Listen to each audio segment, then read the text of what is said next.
to find out what the female aspect is together.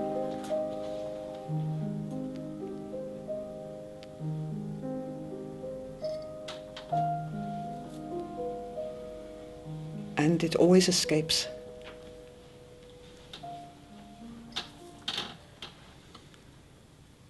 For very good reason.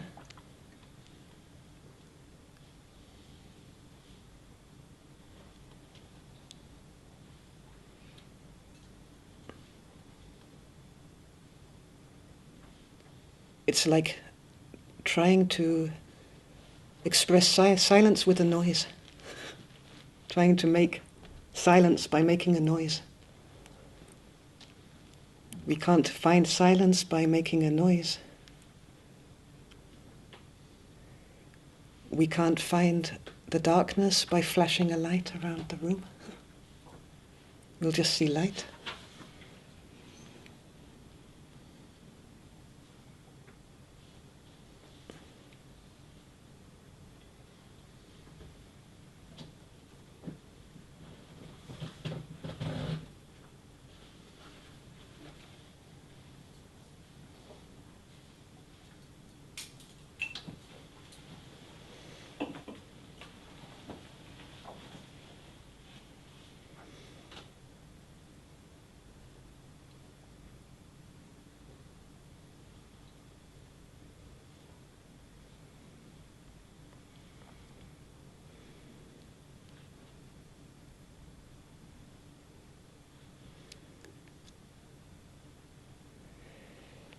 Yet we're cultured and conditioned and programmed in the very forms of our minds, in the active side of the active receptive polarity. The active side is much more, and I don't like to say this, but it's much more the male aspect.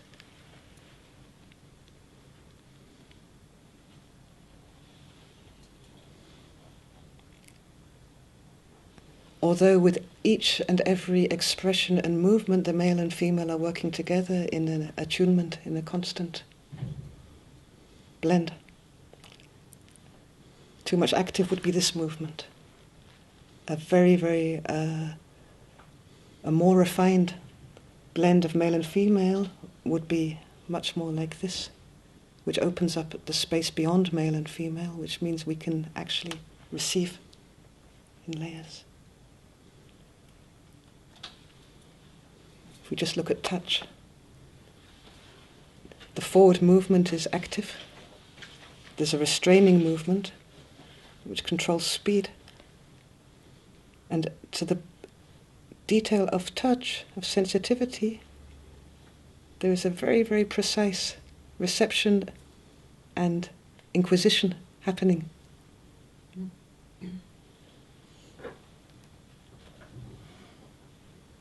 We're kind of programmed, and it's a bit of a joke, that if you press harder, you'll get more back.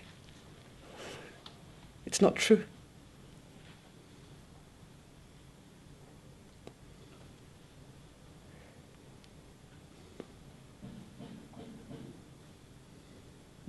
The more we are open, the more we are receptive, the more information comes in. It makes sense. The information itself tells us how much active to be for more information. It's not the other way around.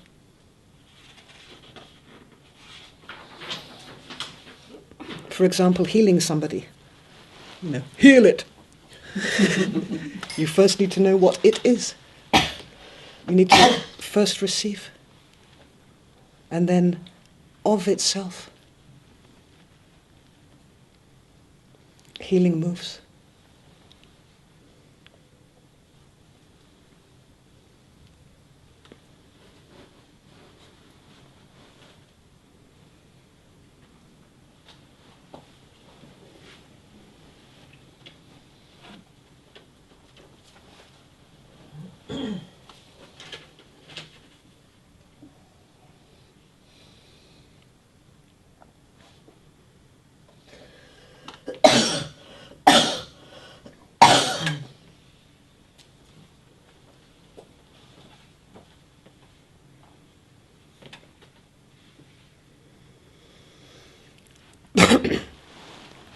We've been talking a lot about unity.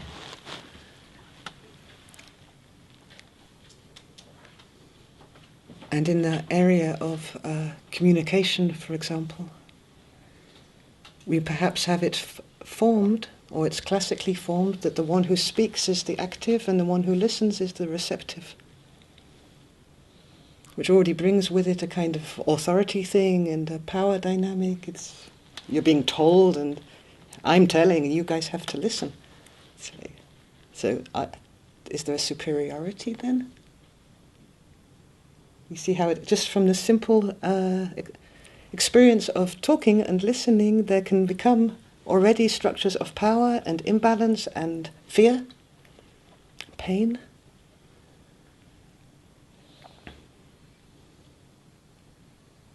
But when I'm talking, who is talking?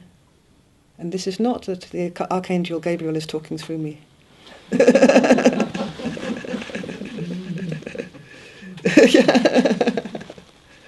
Maybe this happens, but a voice is making sounds through a program and a language from a concept somewhere which I hope is loose and open.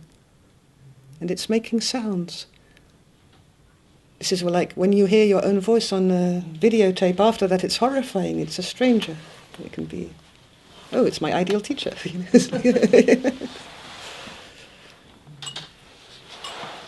The voice can be as strange to the speaker as it is to the listeners. And if we were to know what we were saying before we said it and to plan it,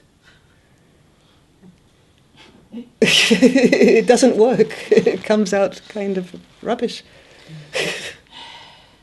It happens. We're not even in control of what we say. But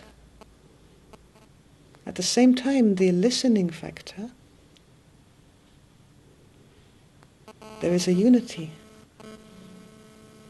I'm listening to whatever's coming out of my mouth at the same time as you are. We're one in the listening.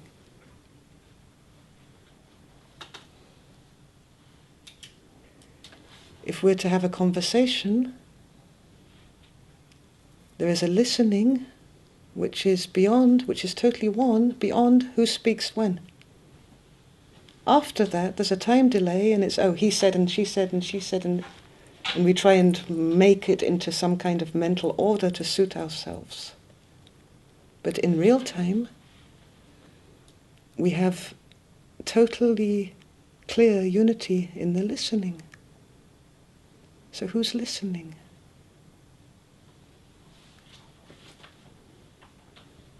Where are we in the listening?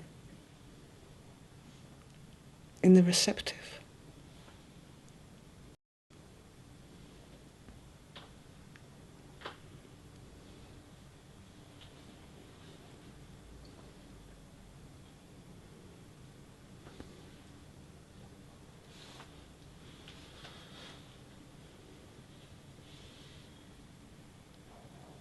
The choice of what we want to hear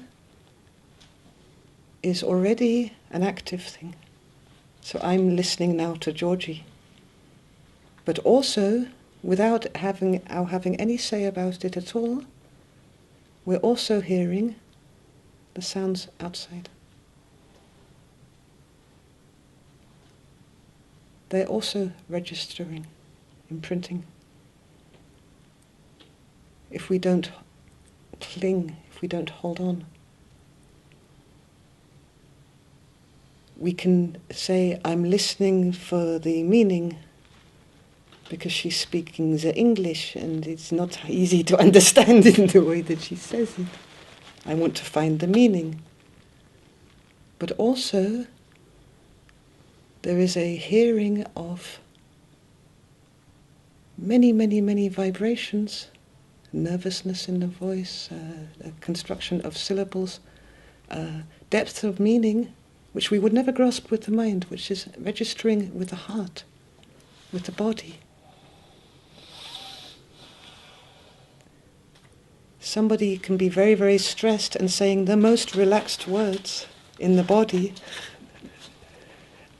and we're not going to get relaxed from that. We're not going to resonate with relaxation because of what they're saying. But if their voice is vibrationally giving a relaxation or a care, then the body by itself relaxes, even if in the mind it's our worst enemy. The body responds much more wisely than the mind, and earlier, by a long way. After that we might remember that actually this is my enemy, and so I can't be relaxed, or it was a trick, and build all kinds of stories, to put the stress back where it should be according to the mental picture. And then we betray ourselves because it's not true to what is, or what was the experience.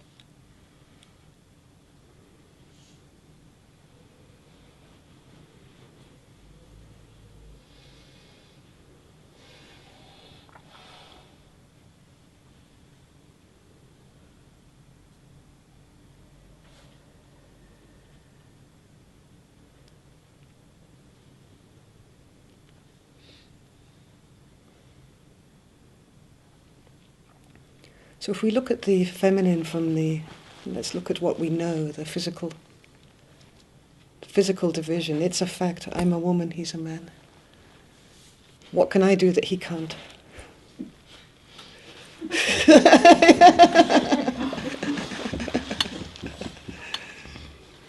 What can't you do that she can do? Physically. Have children. Exactly.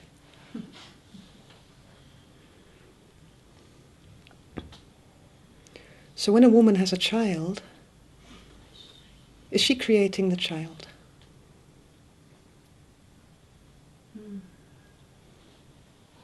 Is she creating a human being?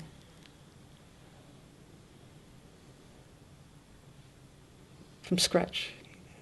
No, I don't know. She's receiving, though. Yeah. But is she receiving a human being in the sense that she can hold on to it or determine anything about it at all?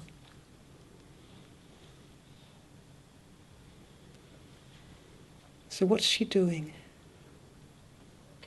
She's opening up. Yeah. Carrying. Opening up and carrying. The body is carrying. The body is holding. You, yes. Yeah.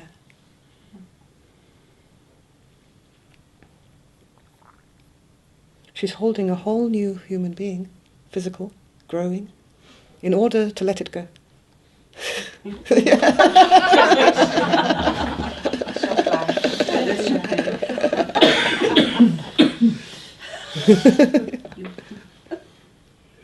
Now I know why you're so good.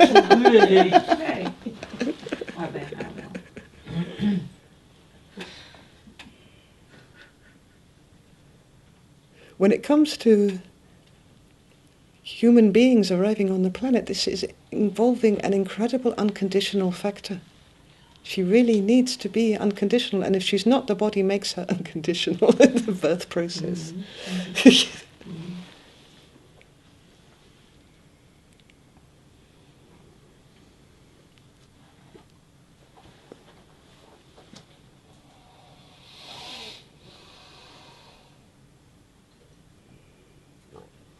She needs to be unconditional in the sense that it's not her choice anyway, abandons physical individuality.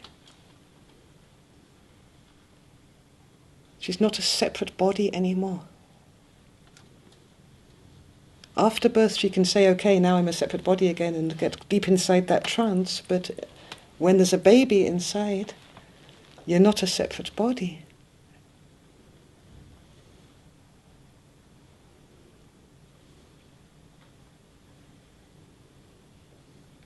This is quite a big one, psychologically and spiritually. The baby is one with you, and you are one with the baby? Yeah. That you mean? Yeah. But there is much time, there is already a separation. Pardon? There is already a separation? psychological? Not especially. No.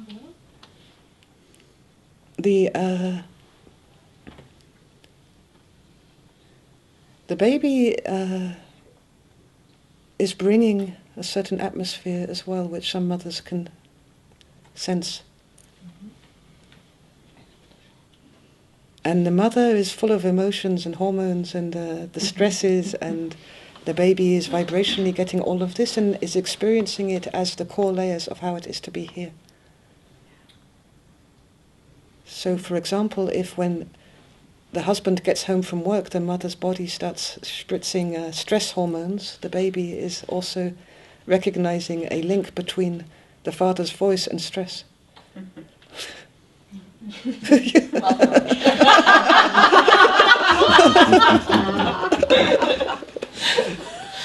Which means the baby's body will tend to react stressfully to the male. And all that which it symbolizes, the male. And stressfully doesn't have to be a bad thing. It can give a spritz of adrenaline, which is...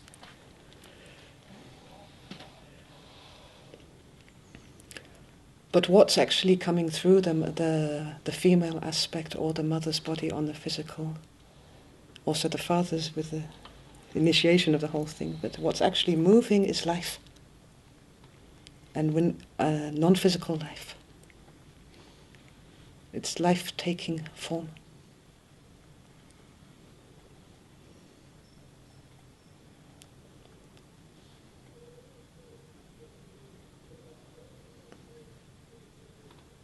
So as Yanni said, there is a holding in the pregnancy. Not really conscious, although there can be layers of feelings and emotions which are to do with holding. But physically, the body has its own intelligence. But then there is the most dramatic expulsion. And we're not used to thinking in our usual psychological frameworks that a mother is rejecting her child when she gives birth. Or that a singer is rejecting a song when he sings.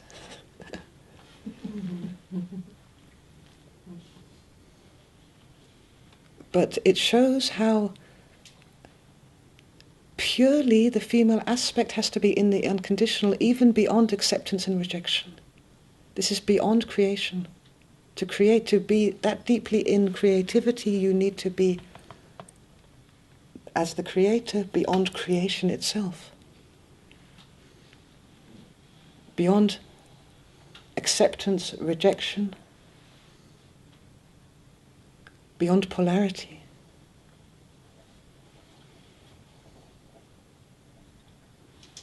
And of course on the physical, it's the real thing. That moment of giving birth, it's your body is being ripped to pieces. The life itself depends on the separation. The physical separation of the mother from the baby. In order for the baby to live, for the form to grow.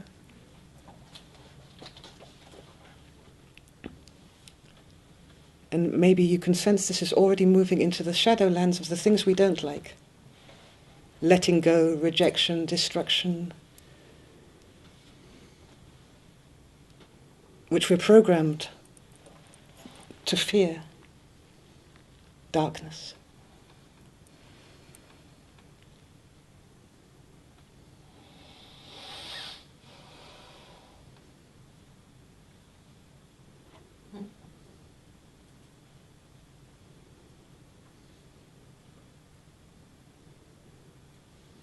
And of course there is a physical training for the physical female. I say physical because it's really the same for men, beyond the physical.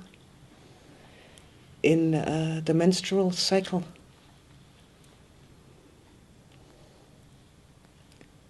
And the menstrual cycle looks very much like the birth of the universe.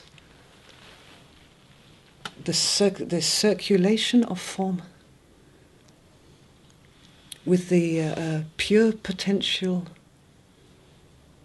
at the start, the pure fertility, the pure potentiality, and the growth into the form of receptivity. In this case, it's a form of receptivity of the womb, and then the allowing it to die and to discharge in order for a new cycle to begin of pure potentiality. That's on the physical, and then of course there is the whole emotional process that goes with that, which can be an incredible school for spiritual development. You know, to realize the transient nature of emotions, the good and the bad.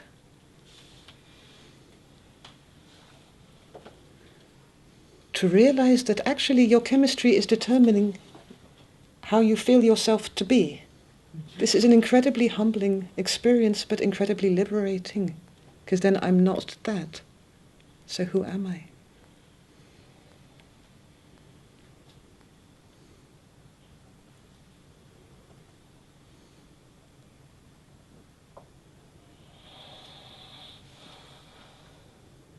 The female factor will ask questions, it will not tell answers.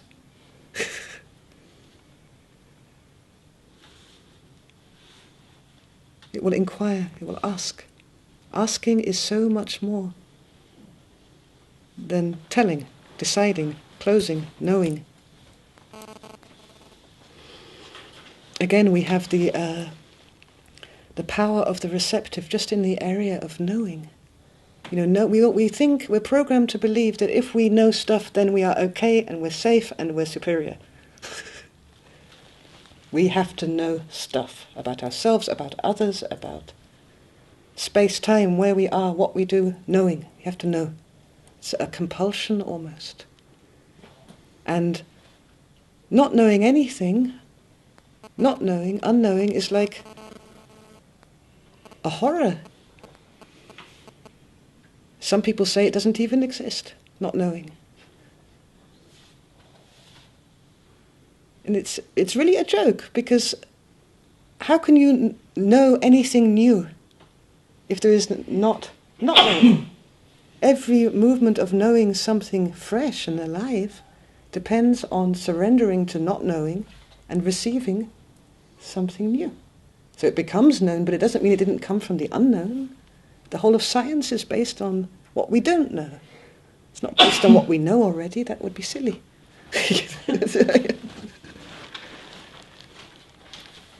Self-discovery is about discovery. It's about the unknown. It's about not knowing. That's where the stuff is. That's where the beauty is. That's where the life is.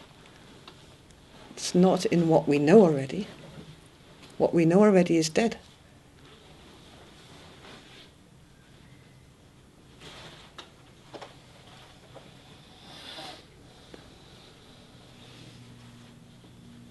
Imagine how it is to see something totally, to livingly, alively see something that you've already seen before. That you've already seen. What does that do to life? Where is the seeing gone if you already saw it? I don't need to look at the flowers, I saw them already.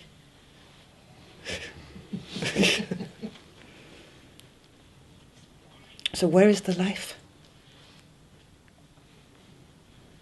It's in the not.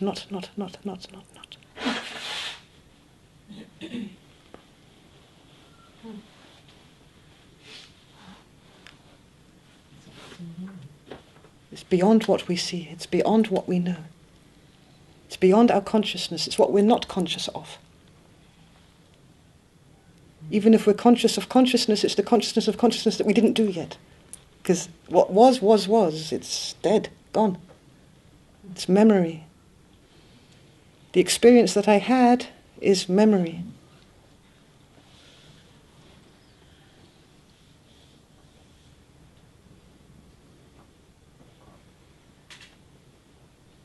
Any experience is memory in a sense. It's an imprint on the mind. There's a moment before that, which is even more alive. And it's not out there, it's in here. Both.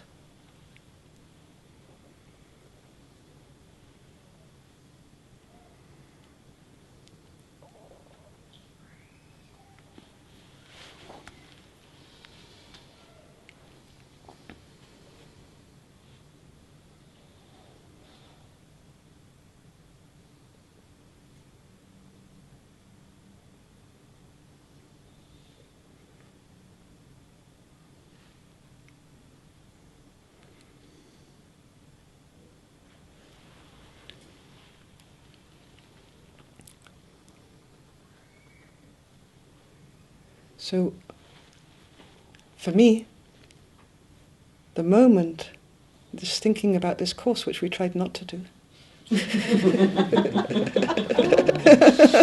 knowing what we were going to say, planning it, for me, to be very honest, I get a lot of horrible, bullshitty projections being thrown up. Of course, this is not what we're going to teach. But female, male, female, this polarity is so inviting, almost the Maya land, the most absurd caricatures which take us out of life. What's a woman, what's a man? What a woman should be, what a man should be. Who's the goddess, who's the god? You know, where's the goddess? Oh, it's outrageous, she's not there. No one talks about the goddess. You know, Adam and Eve. Eve did it. It brings up jihad. Where is there? She is.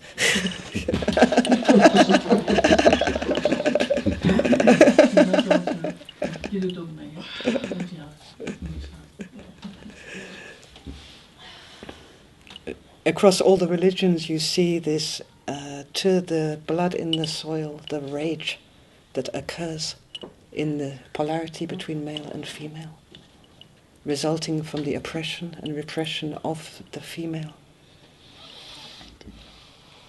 What? And the male. Yeah. And the male.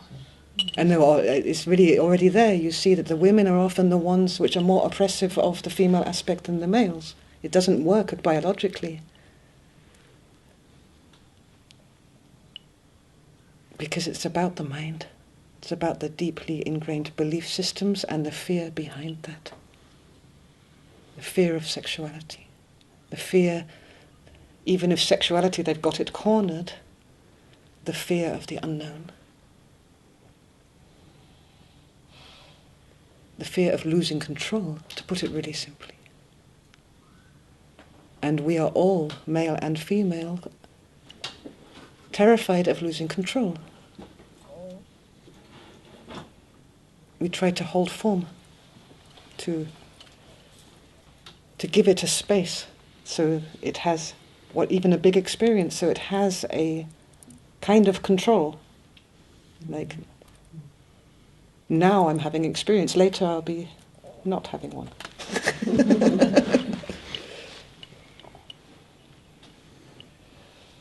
At the same time, that it is actually totally possible to be in the miracle of it all and not to be in control. We don't have to suffer that. But in this, our mind is really not our friend. It's really not the leader.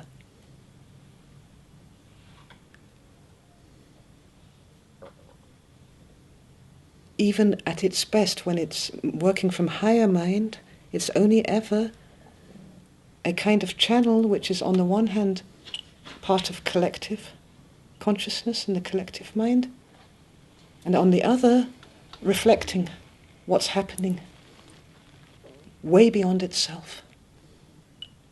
It can describe. It can try to describe.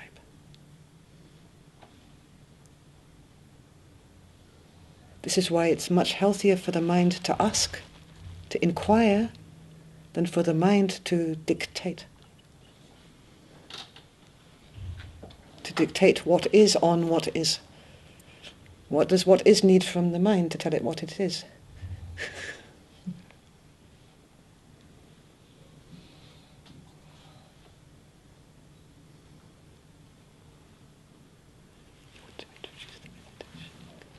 Carry on. Let's have a little break. Okay. Yes. You are invited.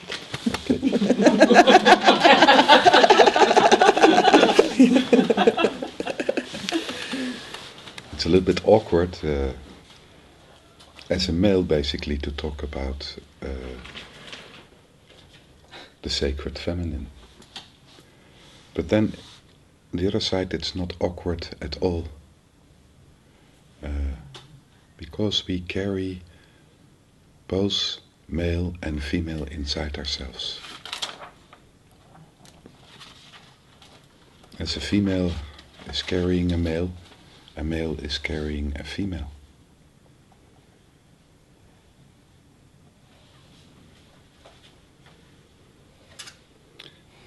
And when we talk about this polarity, which sadly enough, when we look to the male-female polarity and where there is no union, no working together,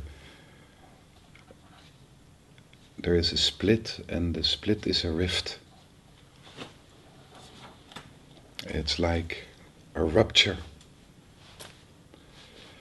And as in relationships, as we are in a relationship, if we feel a real close togetherness, then the rift is almost closed. And there is a kind of harmony, peace, love going on. But the moment that there is less closeness, then things start to kind of move forward from this rift, which are collective. Rage, mistrust, projections, pain, loneliness. Loneliness so much is also a product of the male-female split, also inside yourself.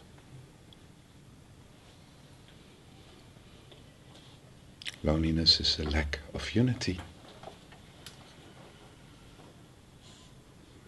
And in relationships, so often what's happening is that this is projected on the other. I'm lonely because of.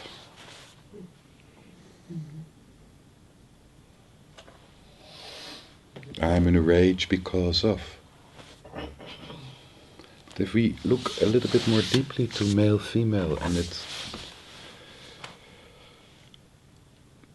you see the active and the receptive in a way, two movements, and they go together. To be active without receptive is being active without no direction. It's insanity, chaos. If you only be receptive, you're very conservative. Everything what is will stay forever the same.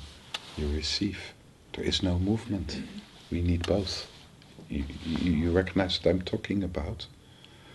But when there is a polarity like active and receptive, there's always a third thing there behind the polarity. And what Georgi brought forward, this is life. So we are very much trained in our culture into the active, where life moves into being, and we have to be somebody. We have to be active in giving life form in somebody, something.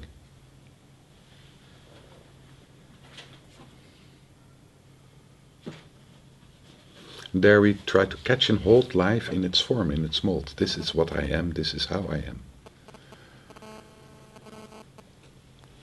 And when there is not in this movement also a receptivity, then we are hardly aware of the impact of the form we are giving on ourselves and on the environment. It becomes a scream. Me, me, me, me, me, me, me, see me.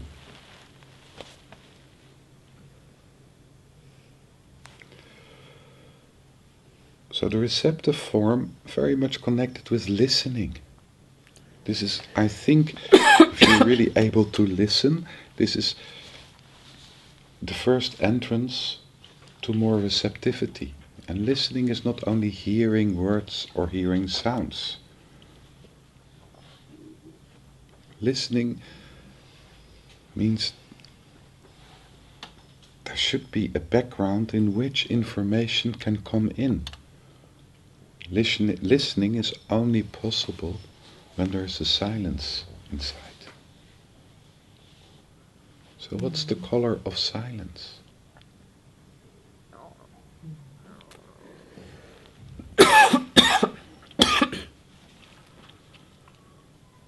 So when you move more deeply into silence, then silence is only possible when there is an emptiness. There is space. Silence without space doesn't seem to be possible. So the moment we move into silence and we kind of surrender a little bit more deeply to the silence of listening, what is immediately created is space. And there's something amazingly in this space, because it's not kind of an empty space. And partly it's not an empty space because we, if it's we, are conscious, aware of this space. So something is aware of the silence, something is aware of the space which is created when we listen.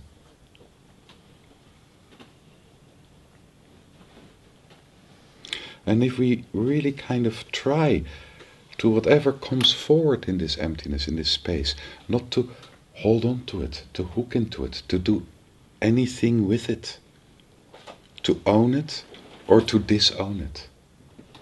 Just let it be.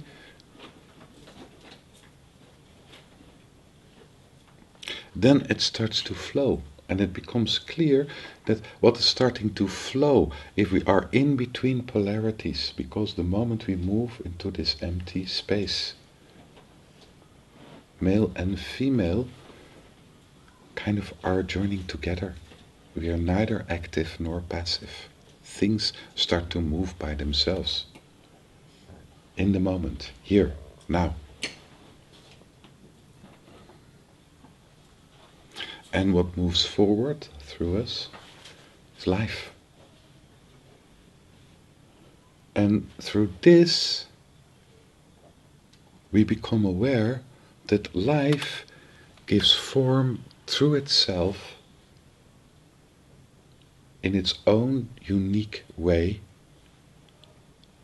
through you.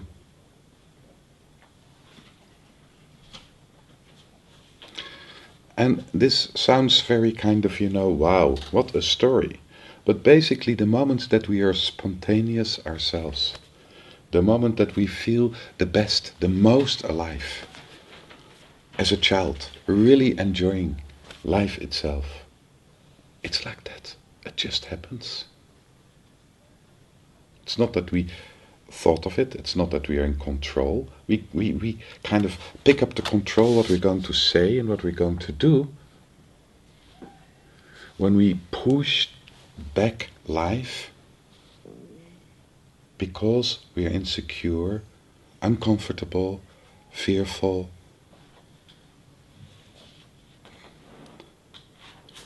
Then we start to think about what we have to say.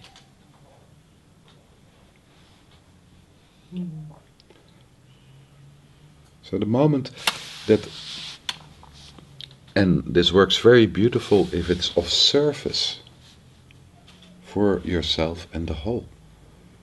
The moment we kind of, don't think about what to say, but kind of bring forward what comes up in us as an answer to what we heard from another person, something else is happening. We are not only enriching maybe the other person, but we're enriching ourselves as well. It's surprising what can come out of us when you start to make a painting and the paintings start to happen.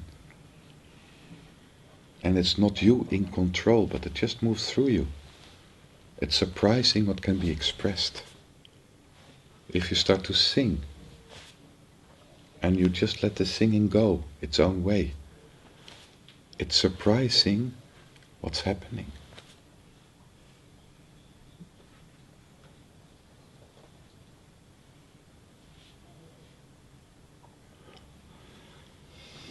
So part of the movement through the sacred feminine is giving birth every moment of life inside yourself. And I think we try to move a little bit more to the depth in these days towards.